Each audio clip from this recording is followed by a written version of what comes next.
Hello my dear students, in this class let us study about the ultrastructure of bacteria, especially the cell wall composition. Even though bacteria are too small, which are only visible under the microscope, and when these bacteria, especially the pathogenic bacteria, are encountered with a human being or any healthy individual, the pathogenic microorganisms are reported to cause various health implications. So, what makes this bacteria so strong so that it can influence and causes health implication? It is all because of its structure. In this slide, you can see this is the bacterial cell which is composed of outer layer, this capsule, and beneath this capsule you can see the outer cell wall, and beneath this cell wall you can see the plasma membrane or the cell membrane. Beneath this you can see the cytoplasmic of cytoplasm of the bacteria, and which contains various components. So here you can see the different parts of the bacterial cell: outer layer capsule, followed by cell wall, followed by plasma membrane and cytoplasm. And this cytoplasm consists of mesosome, nucleoid, plasmids, inclusion bodies, polyribosomes, etc. And the outer structure also contains flagella and pilus. This flagella has a function for its mobility. When you culture the bacteria onto the Petri plate, it will form colony. Here you can see the orange and yellow color colonies. This is nothing but a viable colony of the bacteria. When you try to subculture it and via streaking, you can see the streaked form of bacterial colonies. So, moving on to the individual components of the cell wall. Capsule. Capsule covers the outer membrane of the bacterial cell, and this capsule is a gelatinous substance which is composed of polysaccharides or polypeptides, or sometimes both. It has a different roles. The bacteria having capsules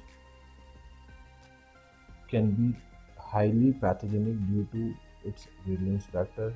This capsule provides or play a very important role for the bacteria to be virulent, and this capsule help in colonization of number of pathogenic bacteria. They group together.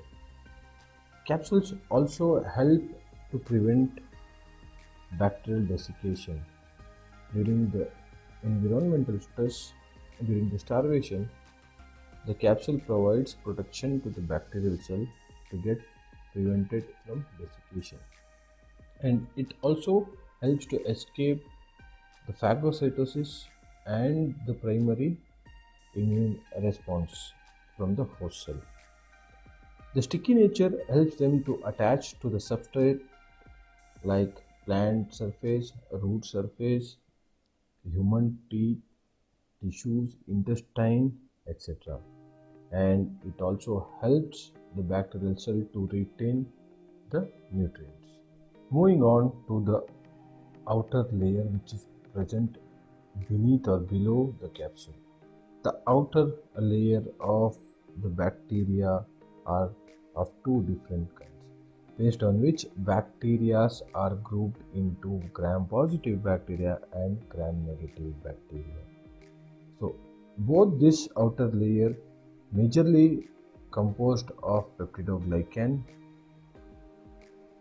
lipopolysaccharides, exopolysaccharides, along with lipid molecules, proteins, and teichoic acids. So moving on to the exopolysaccharides, these are the extracellular macromolecules secreted by the bacterial cell, which helps in tightly bound to the attached surfaces.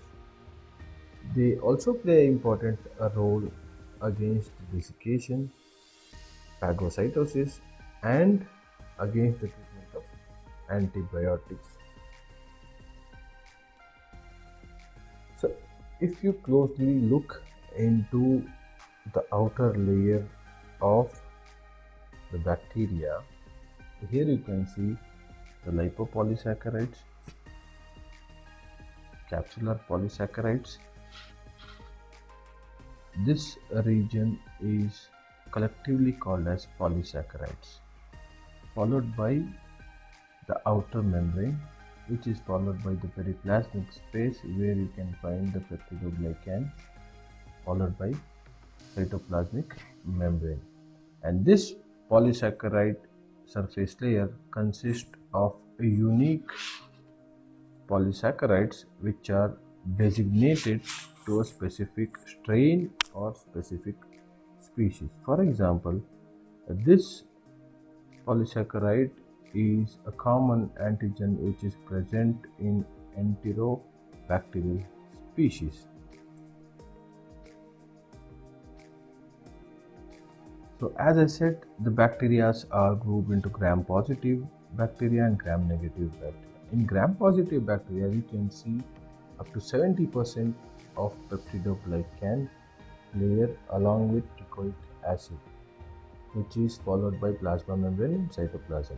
Whereas in gram-negative bacteria, the peptidoglycan layer is sandwiched between the outer membrane and the inner membrane, which is nothing but plasma membrane. Here, in gram-negative bacteria, the outer membrane is composed of lipopolysaccharides, different antigens such as O antigen, lipid A, lipoprotein, etc. So these are some of the structural difference between gram-positive and gram-negative bacteria. And when the bacteria is subjected to gram staining technique, the gram-positive bacteria turns blue or violet in color under the microscope, and the gram-negative bacteria turns pink or red in color under the microscope.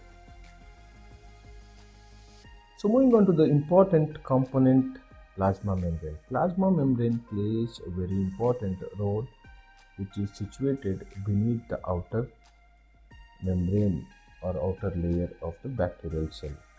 This plasma membrane is a site for various enzymes to carry out their activity, especially the respiratory chain enzyme, photosystem enzyme.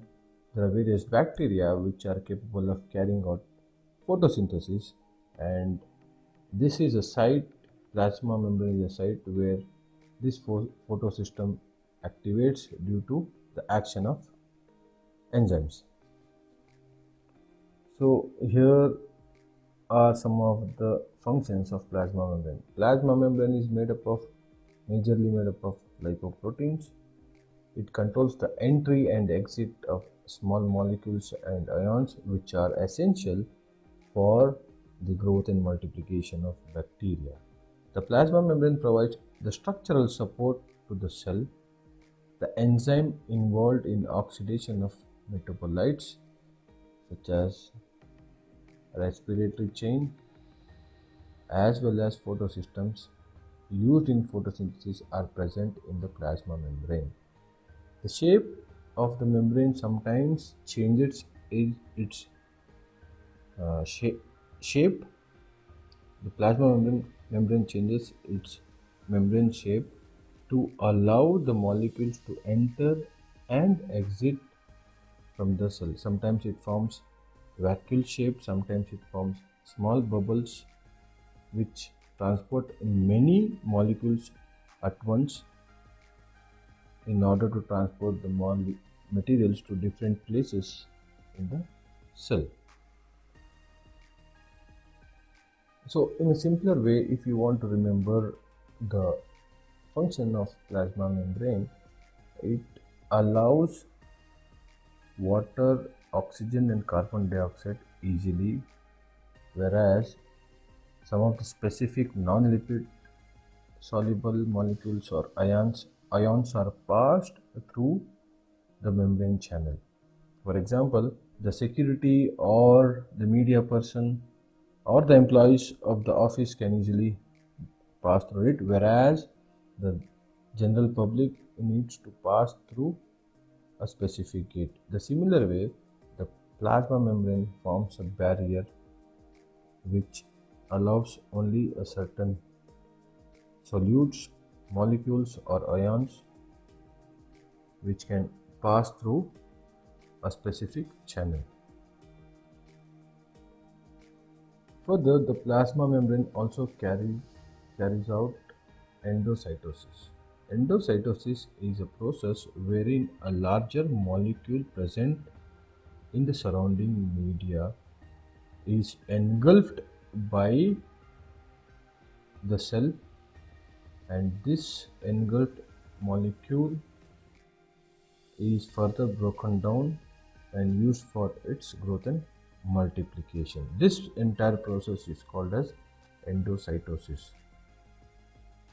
Whereas exocytosis, there are certain larger molecules which are essential for the growth and multiplication of the cell. The cell itself secretes certain enzymes which break down this larger molecule, and this molecule can easily be absorbed by the cell. Exocytosis is the process when the cell releases the material. But in certain conditions, the cells releases the material to outside surrounding media. Even this process is called as exocytosis.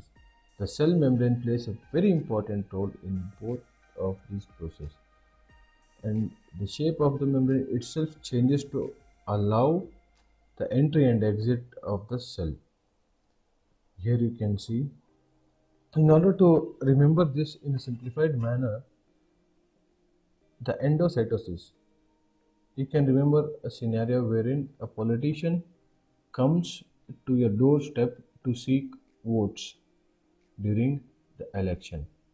So here a politician is coming near you and taking your vote. So this process is called as endocytosis. And in the second scenario, after the elections are done, you will go in search of politician.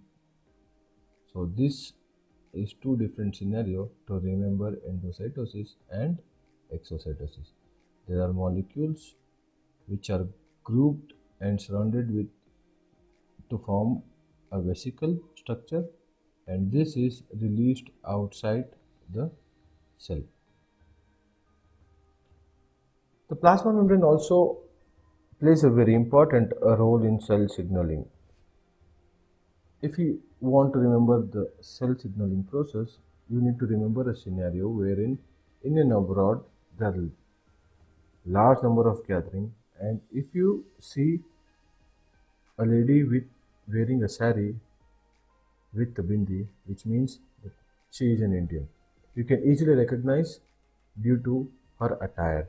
The same way, here you can see in this picture there are two identical cells which are having a specialized surface protein which can communicate together. Similarly, these two cells can communicate together. These two cells can communicate together due to the presence of various proteins and carbohydrates. So as we discussed here, this is a specialized polysaccharide which is only present in enterobacterial species.